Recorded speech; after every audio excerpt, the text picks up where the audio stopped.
Mbak Ida, Mbak, sampean kene napa dhewean? Kaya ora ana semangat urip wae. Alah Mbak, iki lho, aku jek scroll-scroll HP, golek klambi go bodho sisuk. Mbak, posone iki jek suwi, Mbak, jek sasingkas. Kok ya wis ndelok golek baju bodo iki lho. Kok nek ra muat piye? Eleh Mbak, iki lho, aku jek golek saiki. Lah sisane bodho lho, regane semaleh, larang kabeh. Yang penting aku cekot saiki. Lho, Mbak, tapi kan bodone jek suwi to. Mengko nek tumbas bajuke engko nek ra muat piye? Ya makane kuwi Mbak Dia, aku milih ukurane sing gedhi.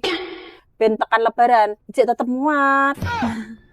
Aku ki jane yo pengen, Mbak, tapi durung ana duite. Ya padha Mbak, aku ki ora ndek duit. Iki lho aku tuku nyicil dikandani anakku nggo pay letter. Lho, Mbak, iso dicicil larang to? Wah, lah nek ngono ki aku yo sisan lah ya, Mbak. Eleh gayamu. Ngomongnya lebaran jek suwe lah. Iki lah, ikulah. Tapi nonong cicilan nomor 1.